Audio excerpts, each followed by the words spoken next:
so stupid. Because I know I'm going to answer the wrong one every single time.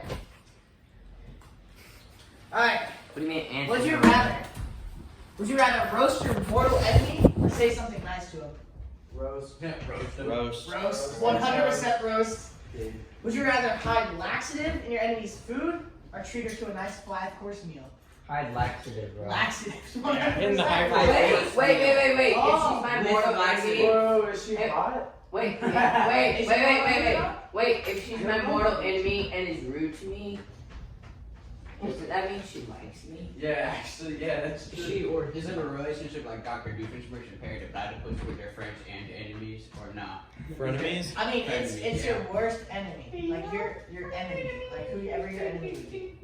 Would you rather trip your enemy in the cafeteria or give him your last pudding cup? Give him my Pudding mortal cup. I hate. I don't I do hate anything. I wouldn't. I'll smash it over his head. Would you rather frame your enemy for murder or give him a dozen donuts? Give him Give him a Do a dozen Right? donuts. I would do donuts. He's gonna have indigestion. Murder's too far. I would do donuts. Yeah. I would do donuts. He's gonna have indigestion. That means that But we you're gonna have have framing. it. You're framing. There's DNA. No, I'll evidence, give him people. jelly-filled donuts, but I'll mix the jelly with chili powder. What about laxatives? Or laxatives. It's here. As we grow up, we start to realize the complexity of relationships. Some friendships are easy, while others can be difficult. Yes. Sorry, who? The world tells us to embrace our easy relationships and push our enemies or the people that are difficult to love, difficult to like, away from us. Jesus had a different idea, though. He went to the people who are most condemned and most disliked among the people he is. Being a person after God's own heart spills over into our relationships with others. David had a life-giving, intimate friendship with a man named Jonathan. And a Tumultuous. what does that word mean? It's like a troublesome. It's a big word. Okay. It does sound So a troublesome, exhausting relationship with the king named Saul. Who was the Saul that died and not Saul who became Paul? Yeah. Clarify. Jonathan was the son of Saul and was David's best friend, while Saul was David's worst enemy. Often we choose to be in relationships that benefit us and don't care about how it benefits others. David shows us an unlikely love that gives the same grace towards his greatest friends and the greatest enemy at the same time.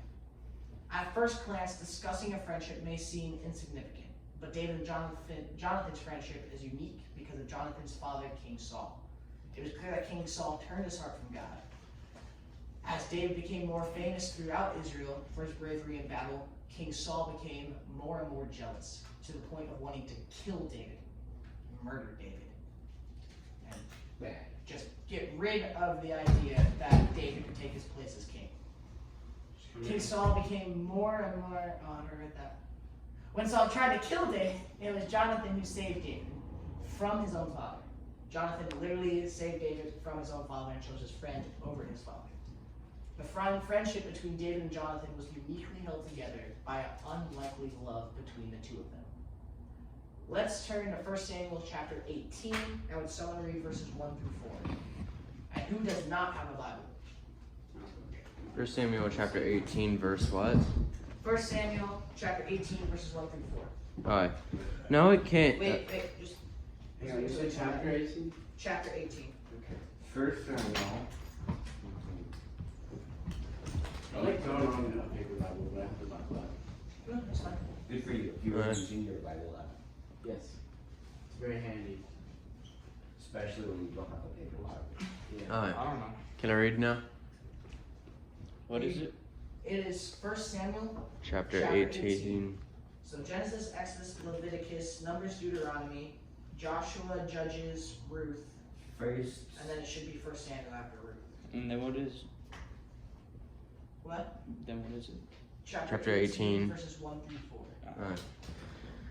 Now it came about when he had finished speaking to Saul that the soul of Jonathan was knit to the soul of David, and Jonathan loved him as himself. Saul took him that day and did not let him return to his father's house. Then Jonathan made a covenant with David because he loved him as he loved himself. Jonathan stripped himself of the robe that was on him and gave it to David with his armor, including his sword and his bow and his belt. Do you guys know what a covenant is? Yes, it's It's like a really serious promise. it's like a basically you're saying It's like a contract, yeah.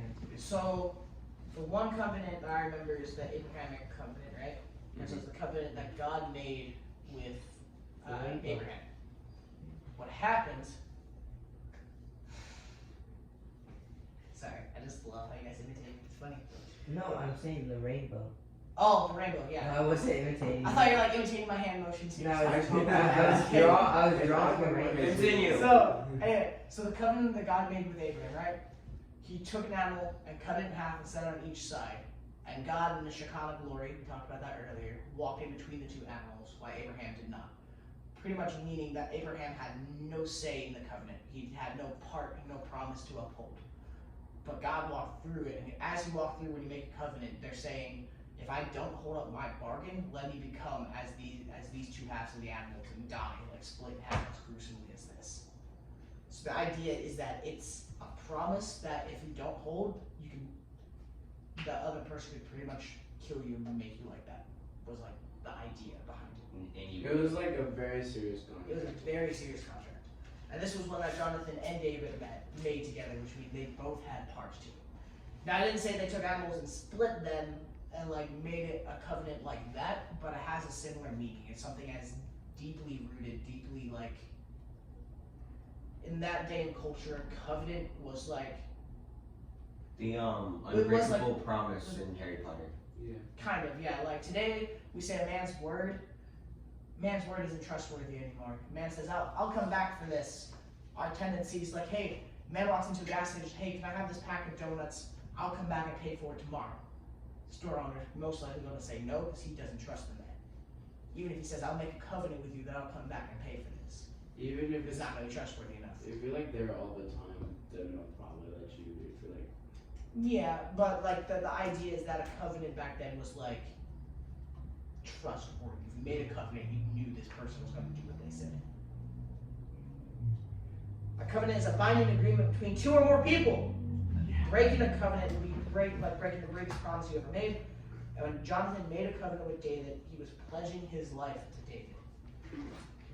Do you guys have a friend like Jonathan that would be with you in the darkest moments of life? If not, who would you trust to be that friend?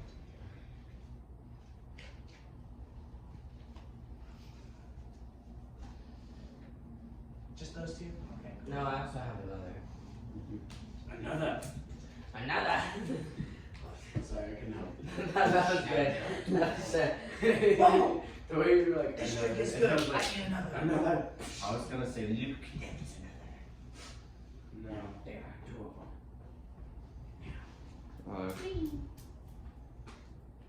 Was someone about to say something? Simon started to say something and then just didn't. I said okay. Oh. Oh. We didn't I went, hear you. It's like I looked up waiting for you to continue talking and you didn't. One of our key verses says that Jonathan loved David as much as he loved himself, or my version says as much as he loved his own soul. Are you reading the ESV? I'm reading the King James Version. It says it twice actually. It does. We often struggle in friendships because we place our own wants and needs above others. I mean, friendships and stuff that we get into friendships that will benefit us. Hey, if I'm friends with this person, they're cool. Now I can sit at the cool table in school because I'm friends with this cool person. Is that why you're friends with me? No. That's why you're friends with him. Yeah. But I'm sorry. I'm sorry. but. Whoa. Do you guys? Josh. Do you guys? Not like that bump. Do you guys have values that you would hold, or that would cause trouble in those friendships? And would you be willing to share what those would be? Like, do you love or value? What do you love or value that gets in the way of having great friendships?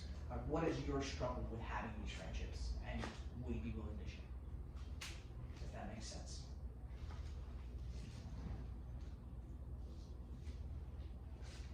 I mean, like Eric and I kind of talk a lot. Think about like what I struggle with being kind of towards me, I guess. So that struggles with you in getting that gets in the way of letting you have a great relationship. No, like I love Eric to death, and just like I feel like it's hard for me, especially with like the legacy guys. If that makes sense. And like y'all, like I know Reed pretty well, and Thomas and David. Especially now. And do you Josh, did you tell your dad that you hit your head and you're struggling to remember names now? No, You should do that. I feel like it makes sense. I might need to have a conversation at lunch. I Mr. think Dad. that's honestly Mr. just the Dad. stupidity of I it. think it's just I me. think it's just that you're tired. Yes. I don't have a headache or anything today. I think it was mostly dehydration. I just whacked it on the bed and it didn't help. But so, what not scenario though gets in the way of that great relationship? Like that's the question. What do you value? What do you Well- hold to that gets in the way of having a great relationship, having a great friendship? I mean, with like the legacy boys, I'm kind of like the runt of their jokes and like stuff like that. If that makes sense. Maybe insecurity. Yeah. Insecurity of what?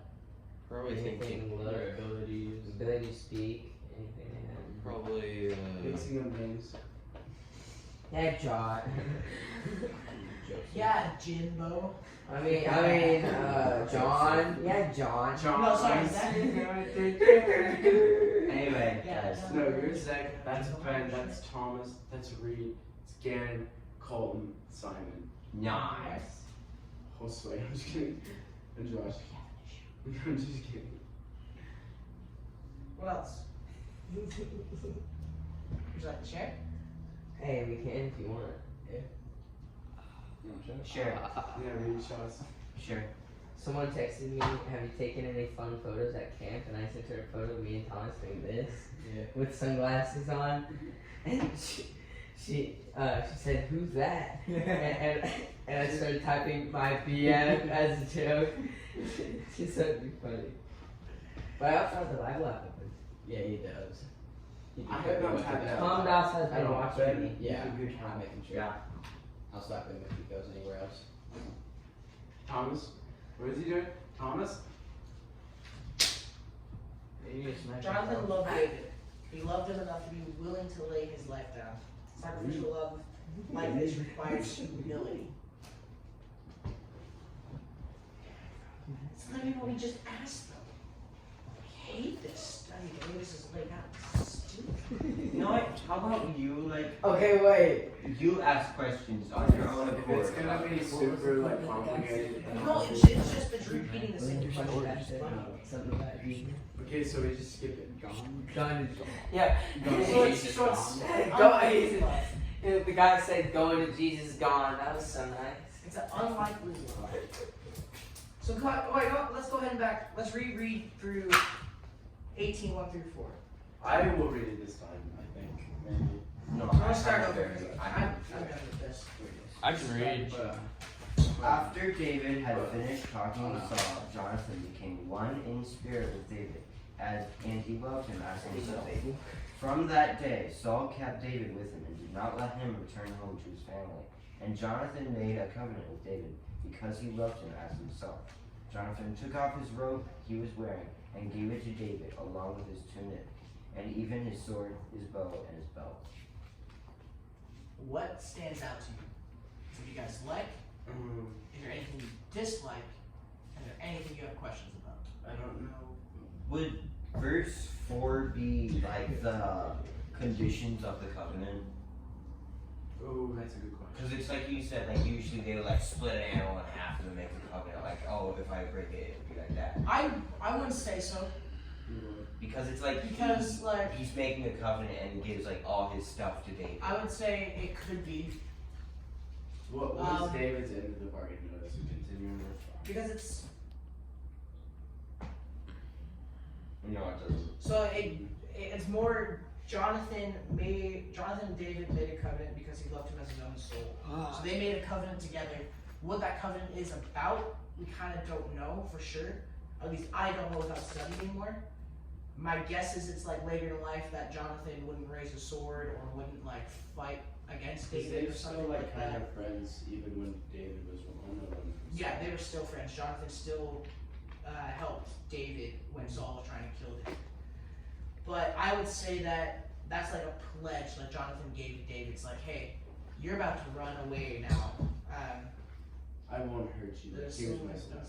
knit to the soul of David and Jonathan. So like, It was like a covenant to not like so kill him. Saul took David and like would not let him return home, wouldn't let him hang out with his family and stuff. Pretty much is what it seems like in verse 2. My guess would be that Jonathan was like, hey, I pledge myself to you. I'm making this covenant with you that I'm going to be with you. I'm going to be for you. As a sign of my commitment to you, I'm giving you my robe, the very clothes off my back. I'm giving you my armor. I'm giving you my sword, my bow, and my belt.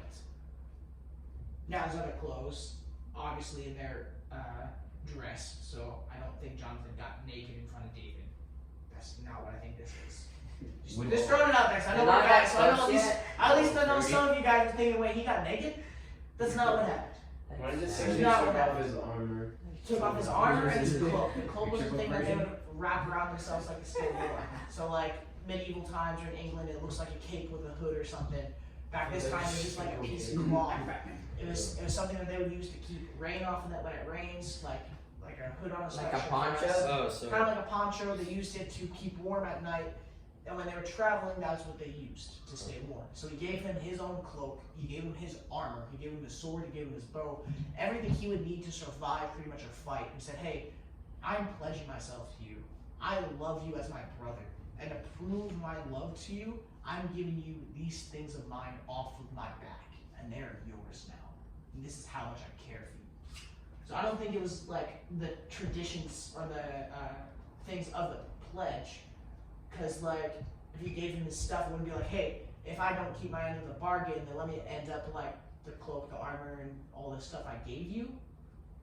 I don't see how that can correlate. What I think is, I think it's a sign of Jonathan saying, this is how much I love you. And this is a testament, this is proof of my love for you as a brother. Take this so that you know how much you are loved by me. What else sticks out to you? What other questions? I mean, he trusted him with his life. Like, David could have killed him with his own gear and stuff if he really wanted to. Or David at this time though wasn't known as a warrior, was he? Because this is. No, he was. No, he was.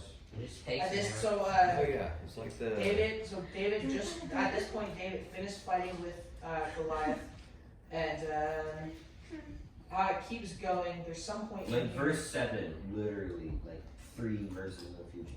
As they dance, they sing, Saul has slain his thousands, and David his tens of thousands. Yeah. So this is happening. That David is slowly building him up now. He I know. Where what's also David going out against the Philistines? Jesus.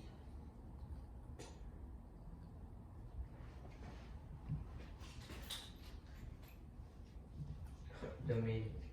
So that he just at this point he just finished killing Paul. I mean, killing Goliath. Goliath. So he's not known as a warrior, but he just killed the champion of the Philistine army. That the entire Israelite army, all the soldiers were scared to go out and fight. So he just boosted everyone's morale. The armies of Philistine just fled because he killed one man. And his renown, his reputation is growing because this kid killed Goliath. Mm-hmm. So at this point, it's like, so at verse 58, Saul's talking to David, "Whose are you, young man?" And David answers, "I am the son of your servant Jesse the Bethlehemite." And then verse 1, now when he had finished speaking to him, or speaking to Saul, the soul of Jonathan was knit to the soul of David, and Jonathan loved him with his own soul. So it's like, as David was talking to King Saul, they picked up their friendship, and like they immediately clicked, and they made this covenant together that they're going to be friends, they're going to be brothers, because Saul took him that day, would not let him return to his father's house.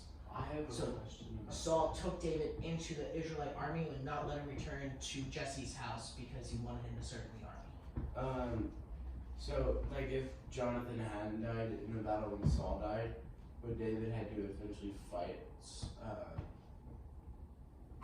Jonathan, or would Jonathan have like given him the throne? Later on, there's like a Thing where it's like Saul dies, Jonathan's still alive, and Jonathan lets David become king. no, No? Jonathan dies when Saul dies. Oh, okay.